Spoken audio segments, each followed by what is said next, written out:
शुक्राचार्य जी महाराज का पदार्पण हो गया।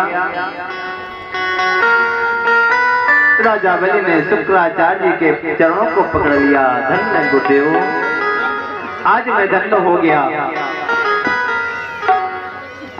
आज मैं इस नन्हे से ब्राह्मण कुमार को भिक्षा 3 पगदान कहने का संकल्प लेने जा रहा था और अच्छे समय पर आपकी उपस्थिति हुई है। आइए आज मेरे सद संकल्प को पूर्ण कर दीजिए। गुरु जी ने कहा, कौन से ब्राह्मण कुमार को? राजा बलि ने कहा, महाराज ये सामने जो खड़ा है छोटा सा। शुक्राचार्य जी ने कहा, जानते हो कौन है ये? राजा बलि ने कहा, नहीं महाराज ये तो नहीं जानता, लेकिन ये जरूर जानता हूं कि जो भी मेरी यज्ञशाला में आया है वो भिक्षुक है। शुक्राचार्य जी ने कहा, मूर्ख कहीं का, ये बड़ा छलिया है। इसने तुम्हारे परदादा हिरण्यकश्यप और हिरण्याक्ष का वध किया है। और इतना ही नहीं,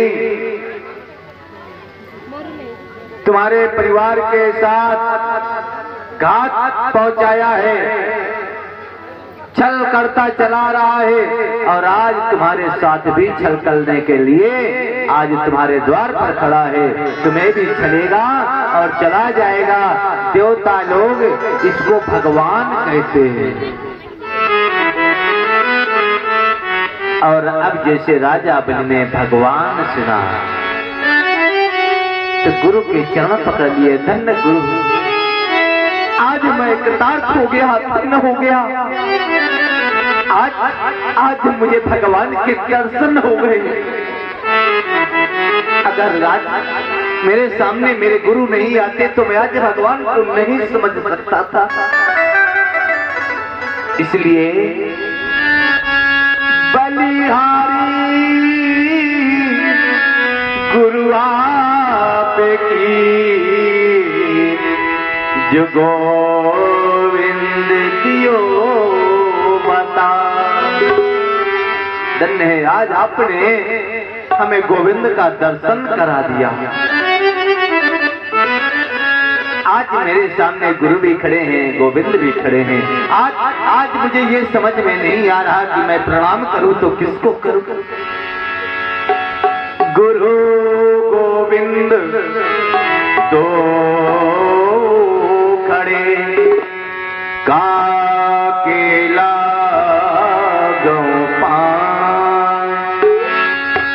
बलिहारी गुरु आप की जो गोविंद दियो बता। धन्य है, आज मैं कृतार्थ हो गया, धन्य हो गया। गुरुदेव, भगवान को पहचानना सबके बस की बात नहीं, क्योंकि परख सकती नहीं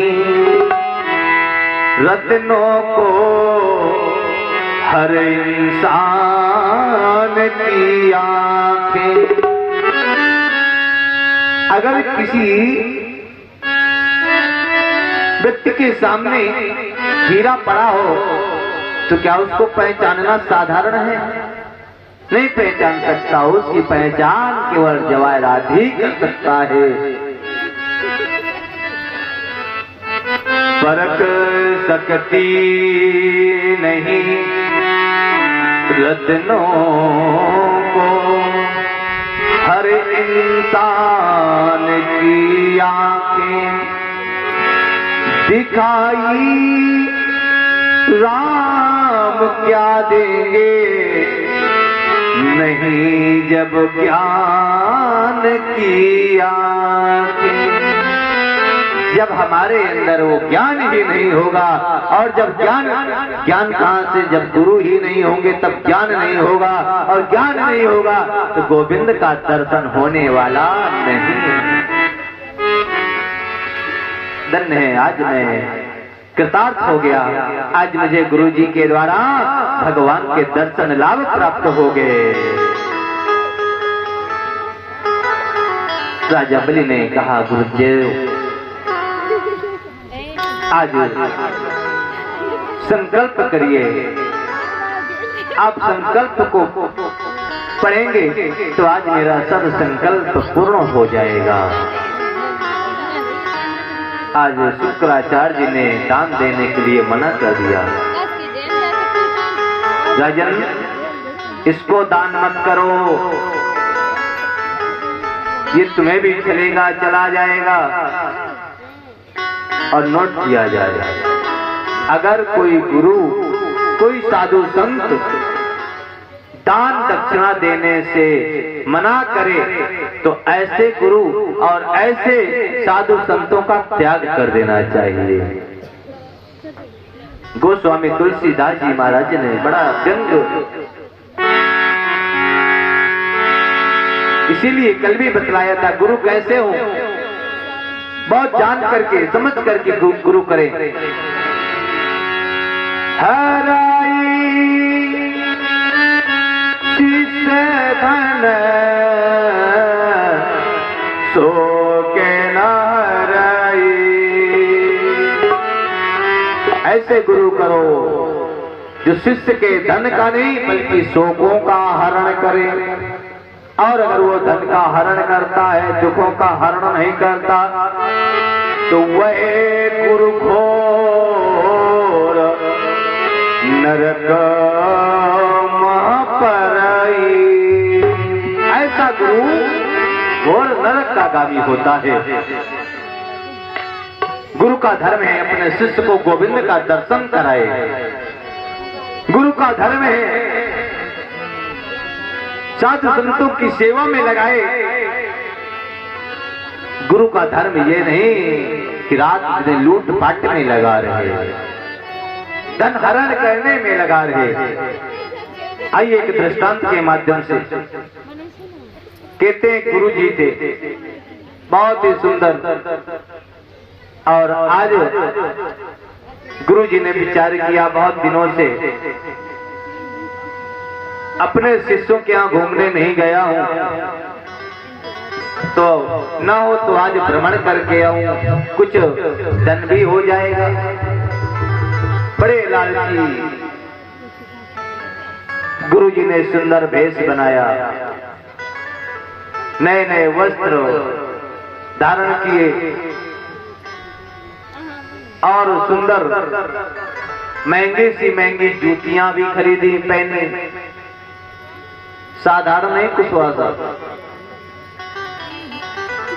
2-2.5 हजार की कीमत की जूतियां पहने।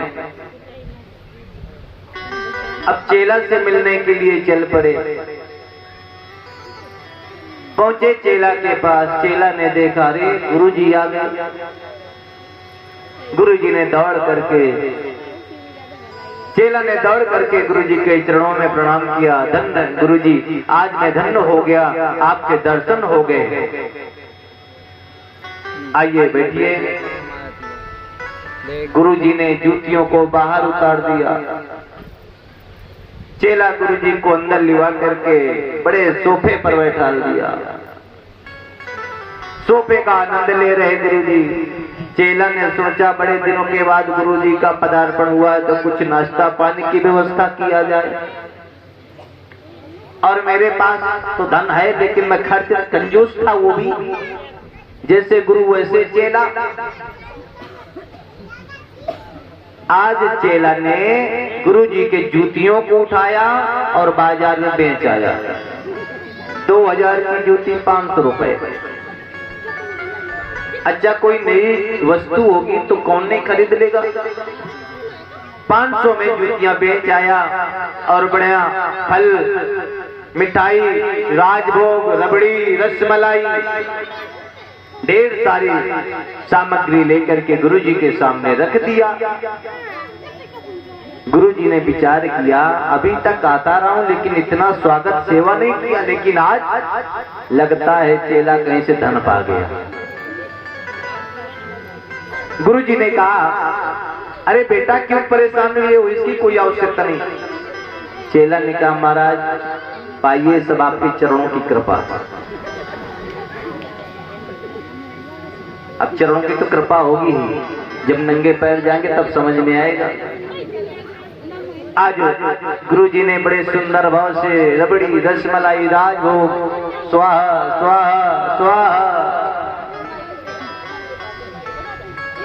इसके बाद चेला ने कहा महाराज हमारी कुछ ग्रह दशा भी देख लीजिए, कुंडली देख लीजिए, बहुत दशा गड़बड़ चल रही है। चेला की नई नई शादी भी हुई थी। गुरुजी ने देखा मेघ वृक मिथुन कर्क सिंह कन्या तुला, बेटा तुम्हारी राशि में शनि की ढैया चल रही है, शनि मड़रा रहा है, तुम्हारी कल नहीं तो परसों मृत्यु भी हो जाना चाहिए। अब चेला और भयभीत हो गया, अब परसों तो मुझे मर ही जाना है। चेला ने कहा गुरुजी इसका कोई उपाय तो होगा। गुरुजी ने कहा हाँ बेटा एक उपाय है। बोले क्या? बोले काली वस्तु का दान करो। सुंदर नई भैंस बंधी थी जो शादी में चेला ने पाया था कलेवा के समय। गुरुजी ने कहा काली वस्तु का दान करो। आज चेला पहुंचा अपनी पत्नी के पास। देवी जी गुरुजी ने बड़ी गंभीर स्थिति बतलाई है। उन्होंने बतलाया है शनि मड़रा रहा है और परसों तुम्हारी मृत्यु भी हो जानी है।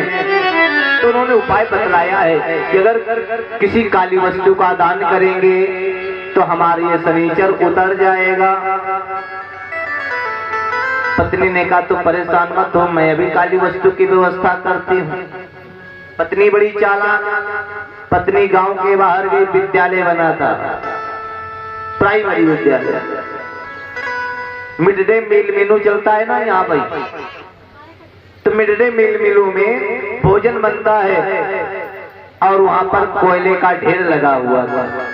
पत्नी ने एक बोरी में कोयला भर लाई और पति को दिया, ले जाओ और जाओ गुरुजी से कहो कि संकल्प करें। आज पति कोयले की बोरी लेकर के गुरुजी के पास पहुंचा। बोले गुरुजी संकल्प पढ़िए। बोले बेटा क्या लाए हो? बोले काली वस्तु। खोल कर देखा तो कोयला। गुरुजी ने कहा पागल कहीं का, कहीं कोयले का दान होता है, ले जाओ इसे यहाँ से। चेला ने कहा महाराज आप ही ने बतलाया था। बोले मूर्ख कहीं का, मैंने कहा था काली वस्तु हो, चलने फिरने वाली हो। चेला समझ गया कि भैंस पर निगाह पहुंच गई। चेला पहुंचा पत्नी के पास। देवी गुरुजी ने कोयले का दान नहीं लिया। क्या कहा है गुरुजी ने? गुरुजी ने कहा है काली वस्तु हो, चलने फिरने वाली हो। तो ना हो तो ये भैंस। और जैसे भैंस का नाम लिया पत्नी ने कहा खबरदार भैंस का नाम मत ले लेना, भैंस तुम्हारे बाप की नहीं, मैं अपने मायके से लेकर के आई थी। लेकिन परेशान मत, तो मैं व्यवस्था करती हूँ। पत्नी पुनः घर से बाहर प्रस्थान किया। घर से बाहर देखा एक सपेरा आया हुआ था खेल दिखाने के लिए। आज उस पत्नी ने उस सपेरा से कहा भैया ये अपना सांप का जो पिटारा है 1 घंटे के लिए मुझे दे दो, इसके बदले कुछ दक्षिणा ले लो। सपेरा ने भी विचार किया कि जब मुझे बैठे बैठे मिल रहा है तो इससे अच्छा क्या है, उसने दे दिया। अब वो पत्नी सपेरा का वो पिटारा लेकर के घर आई, पति को दिया, ले जाओ जाओ गुरुजी से कहो कि संकल्प करें। आज गुरुजी ने कहा बेटा क्या लाए हो? बोले गुरुजी खुदे खोल कर देख लो। अब जैसे गुरुजी ने पिटारा को खोला तो काला खड़ा हो गया। गुरुजी ने कहा पागल ले जाओ यहाँ से, ले जाओ, इसका कोई दान नहीं होगा, ले जाओ। मारने में लगे हो क्या? चेला ने कहा गुरुजी आप ही ने कहा था काली वस्तु तो देखो काला है, चलने फिरने वाली हो, देखो चल भी रहा है। गुरुजी ने कहा पागल कहीं का, मैंने कहा काली वस्तु हो, चलने फिरने वाली हो, साथ में दूध भी देने वाली हो। अब समझ में आ गई बात। चेला ने कहा समझ में तो आ गई, लेकिन अब क्या करूं। पहुंचा फिर पत्नी के पास, देवी जी उन्होंने नहीं दिया दान। क्या कहा है? बोले काली वस्तु हो, चलने फिरने वाली हो, दूध देने वाली हो। पत्नी ने कहा परेशान मत हो, मैं वो भी व्यवस्था करती हूँ। पत्नी